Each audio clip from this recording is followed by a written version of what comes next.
Assalamualaikum warahmatullahi wabarakatuh. Saya akan menceritakan tentang kerajaan Mataram Islam. Tentang geografis Mataram Islam. Itu wilayah sekitar Kota Gede, Yogyakarta, dan Prambanan.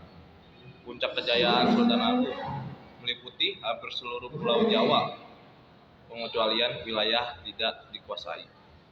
Banten, yaitu Barat Jawa, Batavia, Jakarta dikuasai oleh Belanda. Belambangan, ujung timur Jawa. Pembagian setelah 1755, perjanjian di Tai terbagi menjadi Kesultanan Yogyakarta dan Kesultanan Surakarta. Selanjutnya, saya akan menjelaskan tentang raja-raja yang pernah menjabat di Kerajaan Mataram Islam. Yang pertama, ada Raja Penambahan Senapati. Ia menjabat pada tahun 1586 sampai tahun 1601. Ia memiliki nama asli Danang Sutawijaya. Ia merupakan pendiri dari Kerajaan Mataram Islam. Setelah itu yang kedua ada Raja Penembahan Hanyakrawati. Ia menjabat pada tahun 1601 sampai 1613. Ia memiliki nama asli Raden Mas Jolang. Ia kerap dikenal juga sebagai Sunan Krapyak. Raja yang ketiga yaitu Sultan Agung Hanyakarakusuma. Ia menjabat pada tahun 1613 sampai tahun 1645. Ia memiliki nama asli Raden Mas Rangsang. Ia merupakan raja terbesar Mataram. Ia menyerang VOC di Batavia. Selanjutnya yang keempat ada Raja Mangkurat I. Ia menjabat pada tahun 1646 sampai 1677. Ia memiliki nama asli Raden Mas Saidin. Ia memindahkan ibu kota ke Pleret. Pemerintahannya juga ditandai dengan adanya konflik internal. Setelah itu yang kelima ada Raja Amangkurat II. Ia menjabat pada tahun 1677 sampai 1703. Ia memiliki nama asli Raden Mas Rahmat. Pemerintahannya itu ia memindahkan ibu kota ke Kartasura. Juga didukung oleh VOC, yaitu Raja Amangkurat III. Raja Amangkurat III menjabat pada tahun 1703 sampai 1705. Ia memiliki nama asli Raden Mas Sutikna. Dia menjabat sangat singkat karena adanya konflik suksesi. Raja yang ketujuh adalah Raja Pakubuwono I. Ia menjabat pada tahun 1705 sampai 1719. Ia memiliki nama asli Raden Mas Darajat. Ia pemerintahannya didukung oleh VOC dan juga pada masa pemerintahannya ia membuat banyak kebijakan-kebijakan baru yang membuat Mataram lebih bergantung pada VOC. Raja yang ke-8 ada Raja Mangkurat IV. Ia menjabat pada tahun 1719 sampai 1726.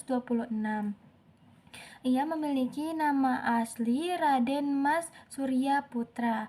Pada masa pemerintahannya banyak sekali pemberontakan. Salah satunya pemberontakan Untung Surapati.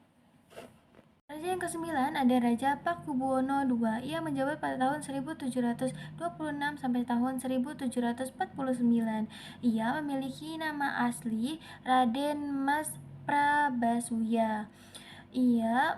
Pada saat ia menjabat, ibu kota Kartasura hancur karena akibat pemberontakan. Oleh sebab itu, ia memindahkan ibu kota ke Surakarta, Solo. Setelah itu ada raja yang ke-10 yaitu Raja Pakubuwono III. Ia menjabat pada tahun 1749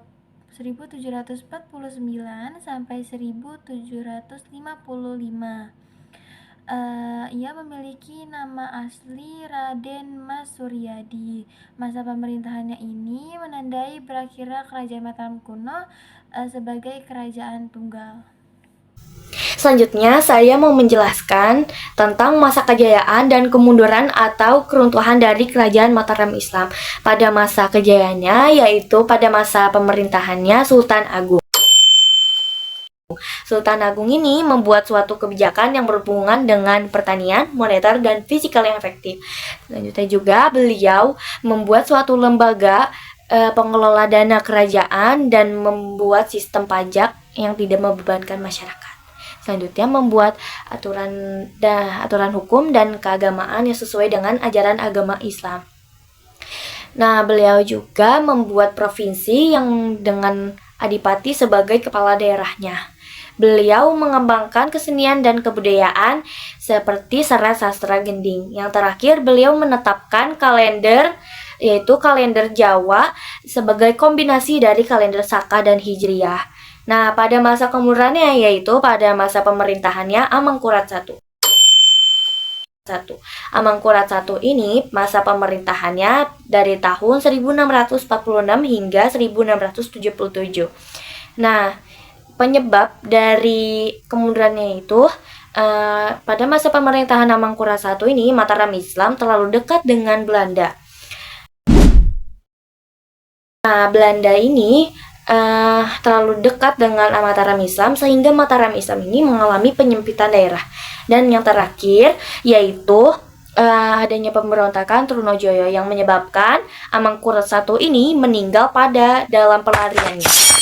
Nah, pada faktor internal dan eksternal, makanya yaitu dalam faktor internal yang pertama yaitu faktor internal yaitu perebutan tahta antar pangeran-pangeran setelah Sultan Agung meninggal. Yang kedua, pemerosotan ekonomi dan moral. Dan yang ketiga,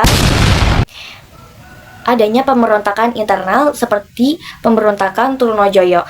Nah, pada faktor eksternal yaitu yang pertama, intervestasi VOC. Dan yang kedua, perjanjian Giyanti. Dan yang terakhir, adanya perdukungan VOC dalam pemberontakan Trunojoyo. Selanjutnya, aku akan menjelaskan kehidupan kerajaan Mataram Islam di bidang politik. Yang pertama, di bidang politik, kerajaan Mataram Islam menganut sistem feodalisme, di mana raja memegang kekuasaan dan mengatur urusan agama. Raja dibantu oleh pejabat seperti pati, tumenggung, adipati, dan bupati. Lalu yang kedua, di bidang ekonomi. Di bidang ekonomi, Mataram merupakan kerajaan agraris. Rakyatnya sebagian besar nelayan, sementara penduduk pesisir bekerja sebagai nelayan dan pedagang. Hasil utamanya antara lain adalah padi, kayu, gula, dan kapas. Lalu yang terakhir di bidang budaya, seni berkembang pesat seperti seni ukir, lukis, dan bangunan. Tarian yang terkenal adalah tarian Bidaya Ketawang.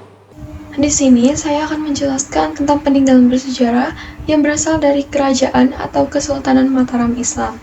Peninggalan bersejarah tersebut meliputi beberapa aspek, terutama pada aspek bangunan bersejarah, karya sastra, dan tradisi budaya. Pada aspek yang pertama, yaitu bangunan bersejarah, saya mengambil dua bangunan yang bersejarah. Yang pertama, yaitu Keraton Kesunanan Surakarta. Keraton ini didirikan pada tahun 1744. Pada awalnya, keraton ini bernama Keraton Kartasura, tetapi pada saat ada pemberontakan besar yang bernama Geger Pecinan, keraton ini hancur dan dibangun kembali dan diganti namanya menjadi Keraton Surakarta. Bangunan bersejarah yang kedua yaitu Masjid Mataram Kota Gede. Masjid ini merupakan peninggalan kerajaan Mataram Islam yang berada di Kota Gede. Masjid ini berada di komplek makam Raja Mataram yang berada di Kota Gede, yang sampai saat ini masih dijaga dan dilestarikan keberadaannya. Pada aspek yang kedua, yaitu karya sastra, terdapat kitab serat sastra gending. Kitab ini diciptakan oleh Sultan Agung sebagai pedoman bagi Trah Mataram yang berisikan pengajaran-pengajaran seperti politik, sosial, mistis, filsafat, dan tasawuf. Dan pada aspek yang terakhir, yaitu aspek tradisi budaya, saya mengambil dua pembahasan. Yang pertama adalah upacara Kalong Obong. Upacara ini merupakan peninggalan dari kerajaan Mataram Islam, yang hampir sama seperti upacara ngaben yang ada di Bali. Bedanya, jika pada upacara ngaben yang dibakar adalah jasad, pada upacara Kalong Obong ini yang dibakar adalah barang atau peninggalan-peninggalan dari seseorang yang telah meninggal tersebut. Akhir adalah kue kipo. Kue kipo ini merupakan peninggalan dari kerajaan Mataram Islam yang sekarang telah menjadi jajanan tradisional khas Kota Gede. Kue kipo ini diambil dari bahasa Jawa, yaitu ikiopo.